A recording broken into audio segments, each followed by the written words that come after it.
All right.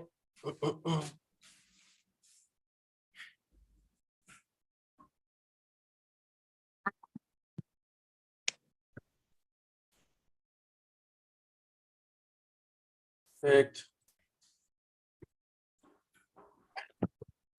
My notes up. Good morning, everybody. Hope you all had a great weekend. Do have a lot of stuff to discuss today. Some news that came out last week from Fannie Mae, some of the stuff that we're doing here at Highlands as well, and then just the overall news. On most of you. Look at your. Oh, sorry. I'm just trying to mute everybody here. And the news that we typically go over in terms of the market and things like that. So I think today is going to bring a lot of discussion. I hope it does. I kind of want to know what you guys, your sentiment, what you guys feel with some of the stuff that has come out. But we're going to go over quickly some market update stuff, and then we'll jump into it. Case-Shiller's home price index for July, which is we know that's pretty much the home price appreciation that is considered the gold standard, because they are usually about 2 months behind, but they're usually the most accurate. Shows the home price appreciation for July at 0.6% month over month and 1% year over year as of right now. And 2023 looks to be on pace at 5.3% by the end of this year. Personal consumption expenditure came in at 0.4% from July to August.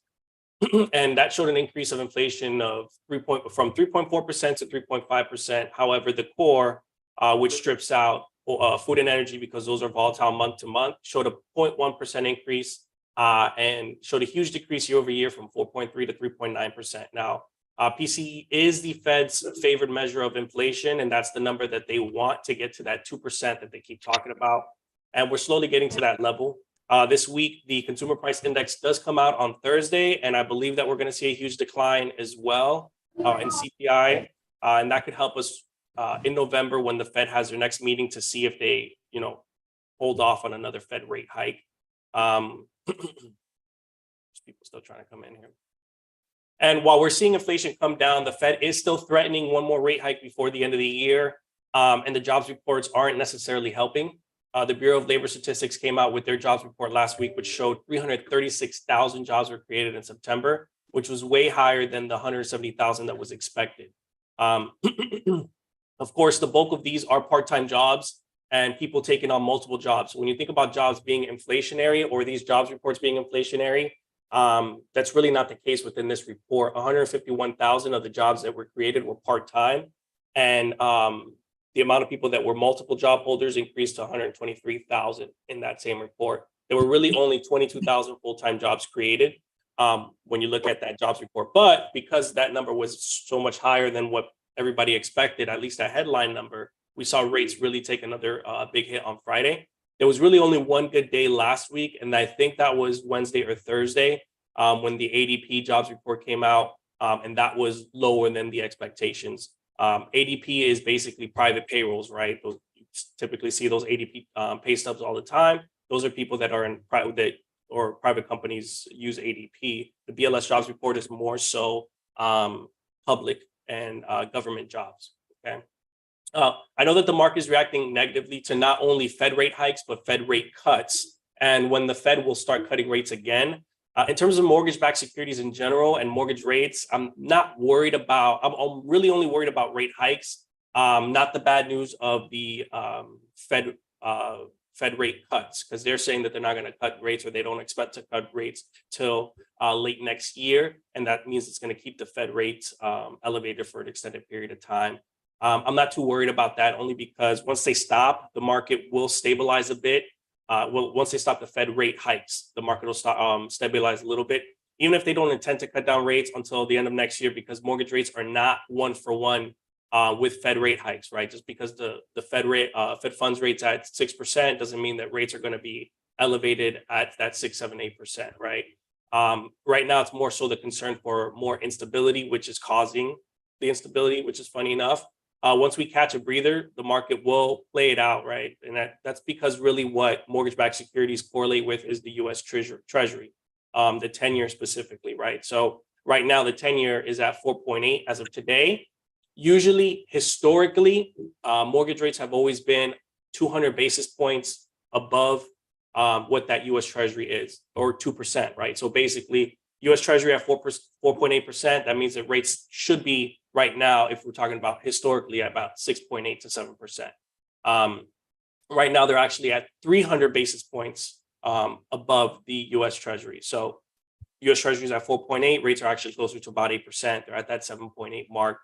So that spread is going to eventually come down to what historically we know, to that 200 basis points once the Fed stops hiking. We have a couple months of a little bit of stability. We should see mortgage-backed securities kind of react positively to it. Right now, we are so extended in terms of the differences between mortgage bonds and that US Treasury.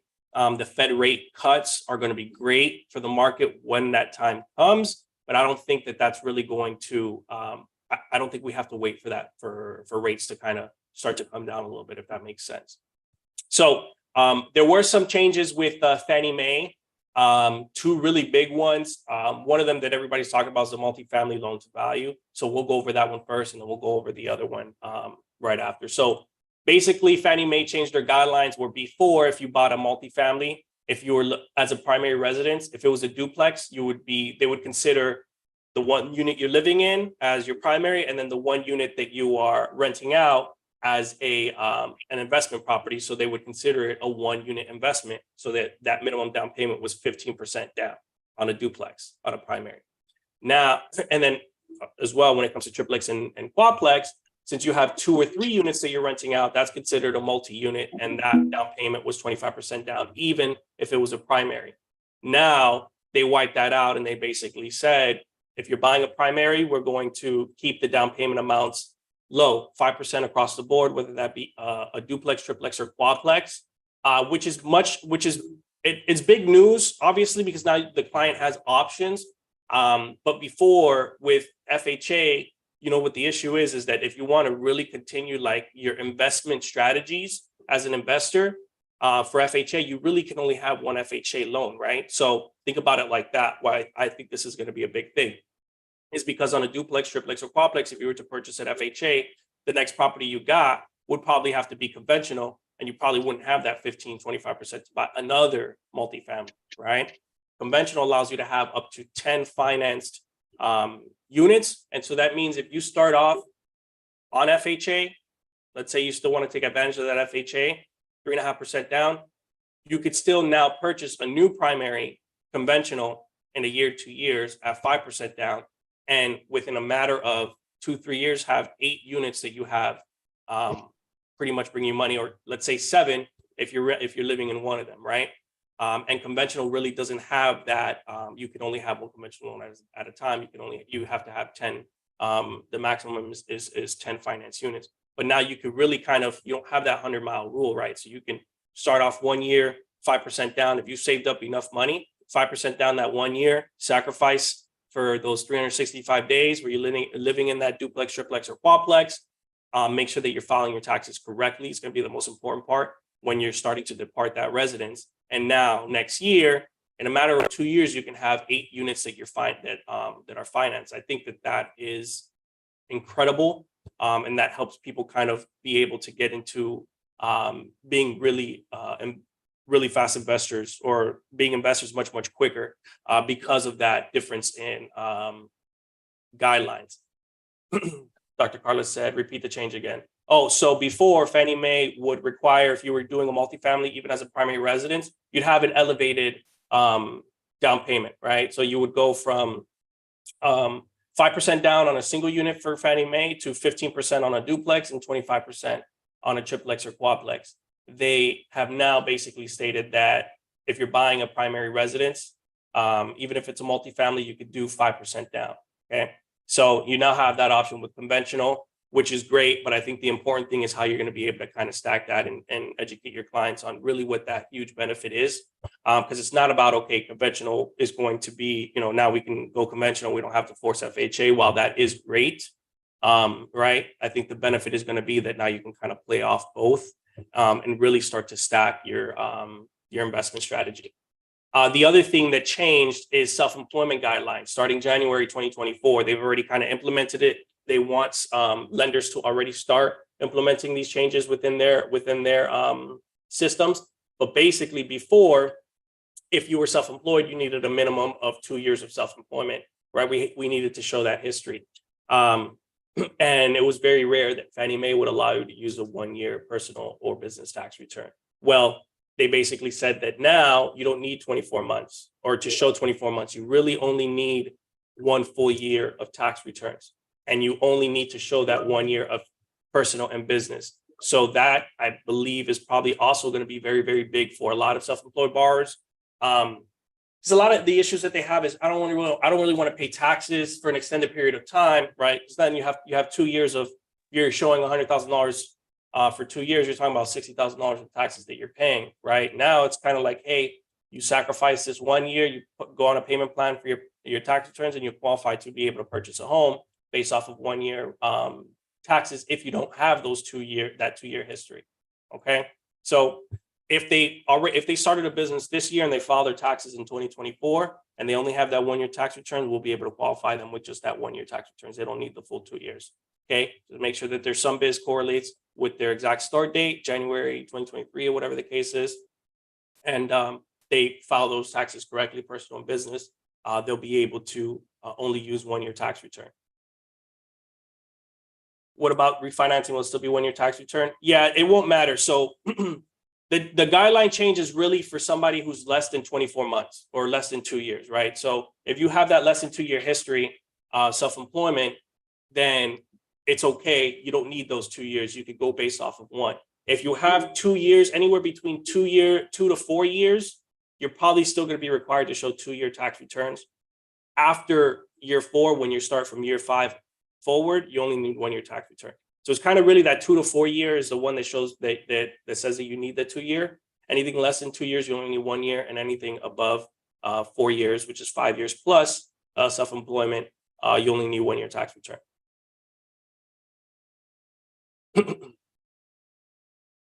Yes, as of January 2024, basically, any loan case file that starts then. So another big news that, I mean, it's kind of been lingering, but NAR announced the change last week.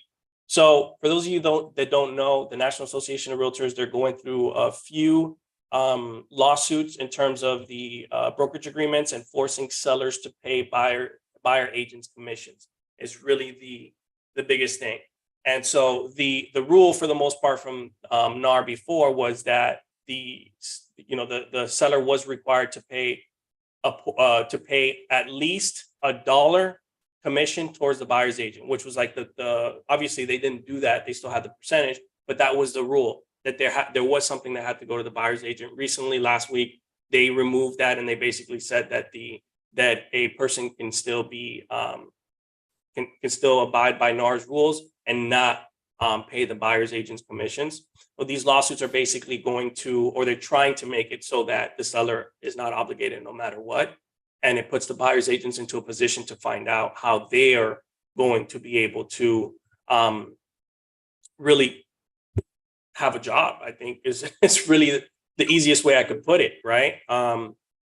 If the DOJ ends up winning those lawsuits against NAR, then there is a case where sellers will not be paying buyer's agent commissions anymore. And so it's really about trying to figure out what is really the alternative, right? I mean, I think buyer broker agreements, which are not being signed right now, are going to be very, very huge moving forward.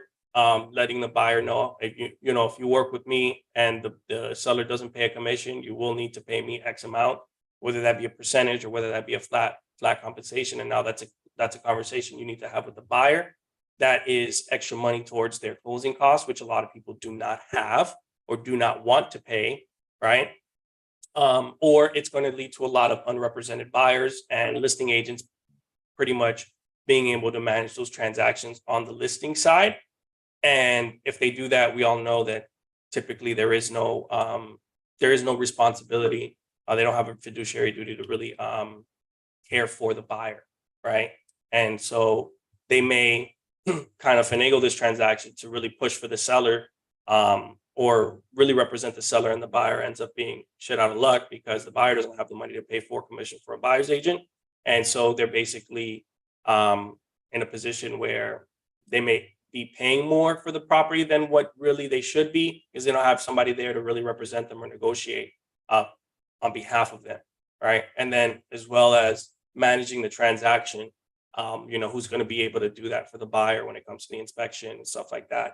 And so a lot of the things that are kind of coming out is that, right? A lot of unrepresented buyers, or buyer's agents basically charging on an hourly basis, almost like an attorney, right? The more hours I work, the more hours you pay me, the less hours I work, the less hours you pay me, or just a flat compensation from the buyer directly from upfront, right? Hey, I'm going to help you. I'm going to do all of this for you. All right. And I'm going to charge you $6,000, $10,000, or whatever the case is that you're going to have to pay at closing.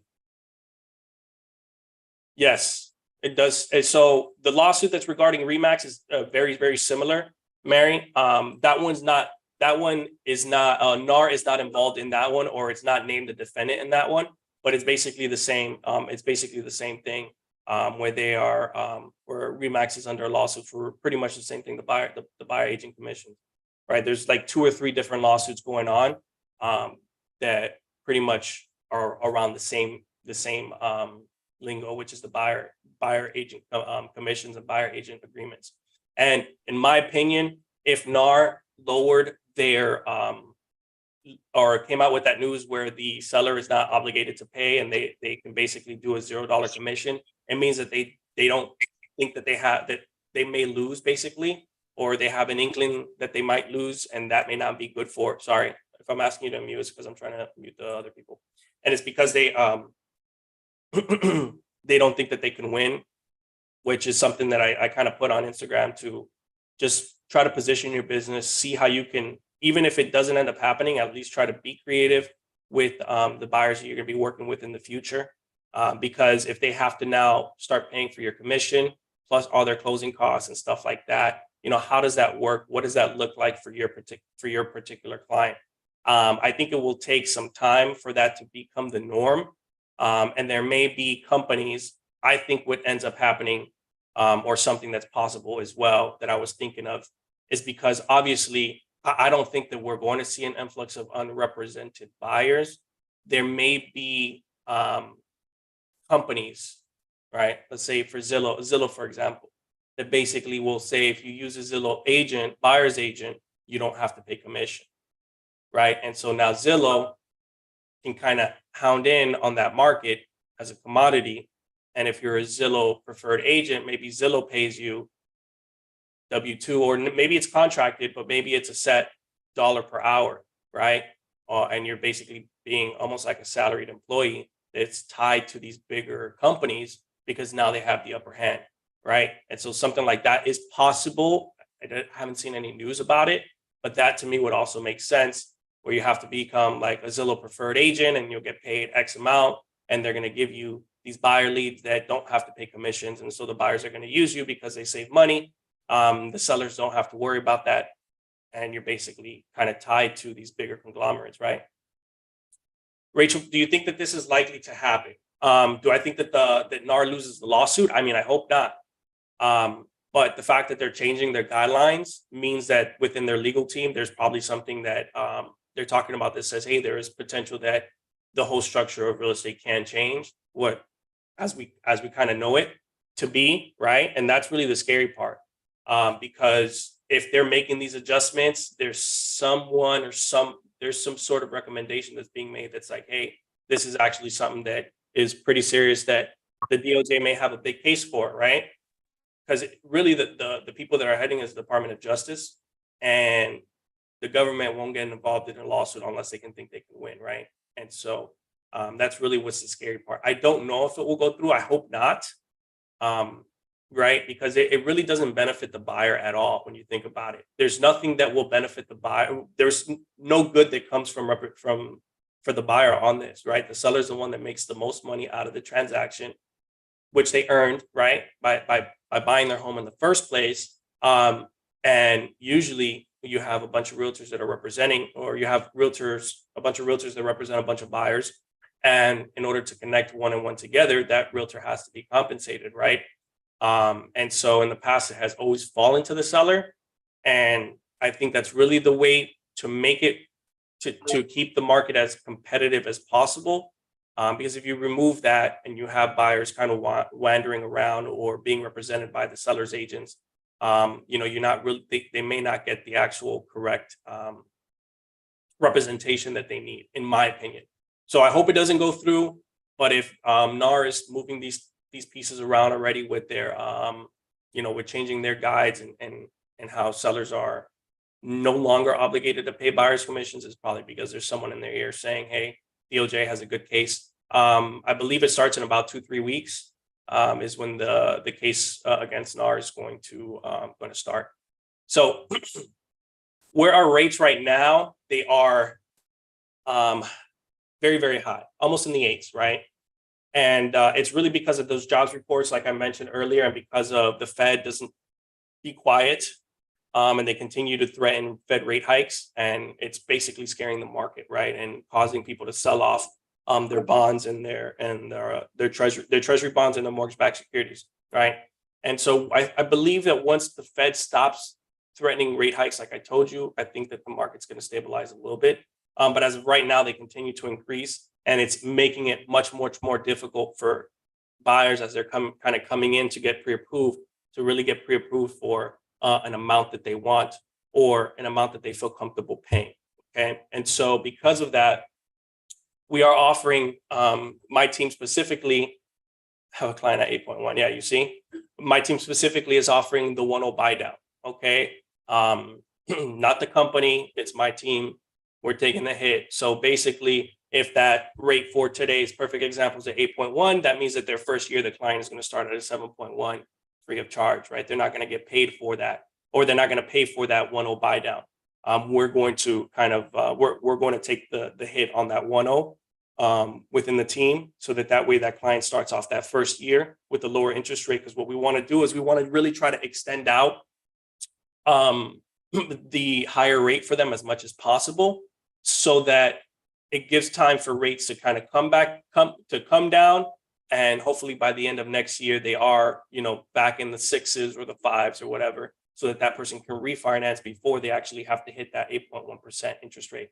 Now they do have to qualify off the higher rate, right? I can't qualify off the 7.1 because that 8.1 will eventually be there. I have to qualify them off the higher rate, but at least for them, it gives them some sort of peace of mind that for the first year they're going to have that lower payment.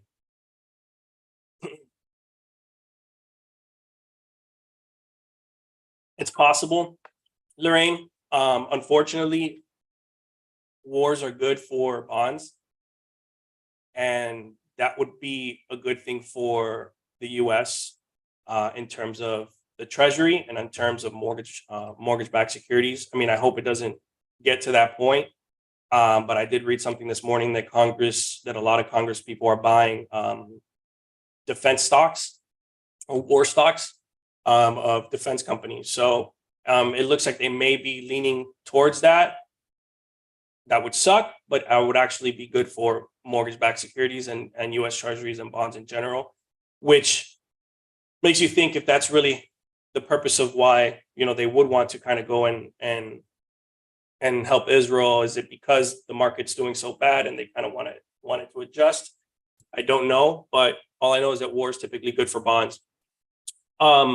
Besides the 1.0 buy down, what you could really do for a client as well is do a 2.1, okay? And the same premise, where we're going to offer the same amount of money that it would cost for the 1.0 buy down. So if the 1.0 buy down costs them $5,000, we'll meet and we'll say, okay, we're going to contribute to the 2.1, we'll contribute $5,000. And then you as the agent can either contribute the rest or get it from the seller, right? So if the total 2.1 buy down is $10,000, but now for 2 years, they're going to have a lower rate, Mike Molina team puts in 5, the seller puts in 5, the client can now do the 2.1 buy down, and now they have 2 years to be able to refinance, right? And so for the first year, if their rate's at 8.1, that means that they're gonna be making payments off of 6.1 for year 1, and then year 2 will be the 7.1. By the time year 3 comes around, it'll be that 8.1. But the idea is to refinance before them. So that would be another option. We'll still give the same amount of credit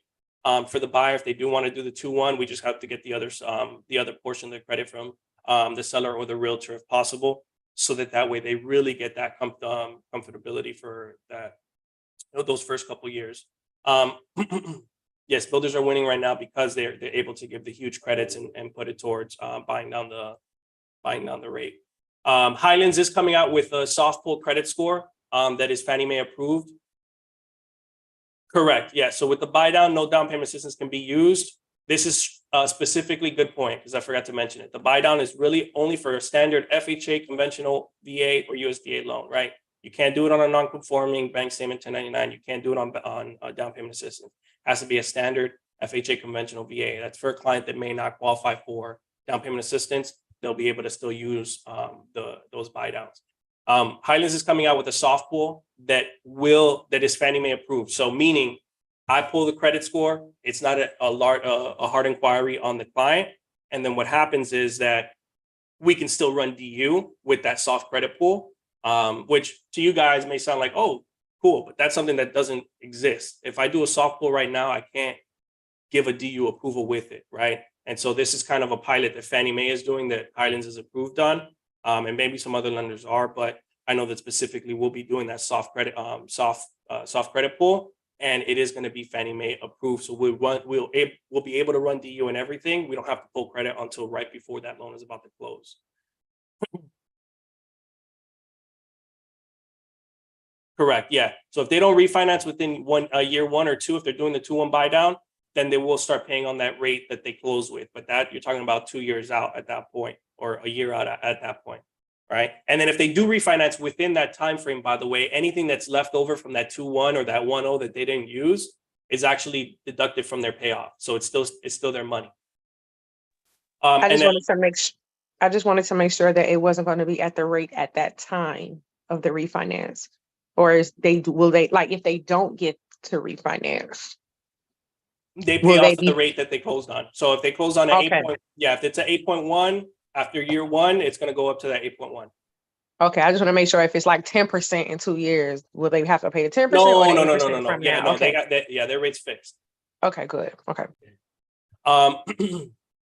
So 2 things. I actually didn't write this other thing, so we'll talk about it last. But another thing, hard money and the trade up program. So we are offering hard money as a company now, but also we have this trade up program. And I'm going to kind of go quick because I know it's already 10:30.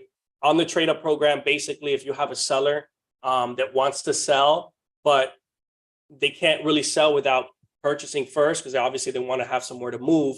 The trade up program is basically where we're going to buy the property from them, their sale. We're going to buy it at 70% of what that market value is at the time, so that way that liability gets removed from them on their credit report. It's no longer their liability, so we don't have to hit them for it, because that's usually one thing when it comes to financing. And then on top of that, they'll have money.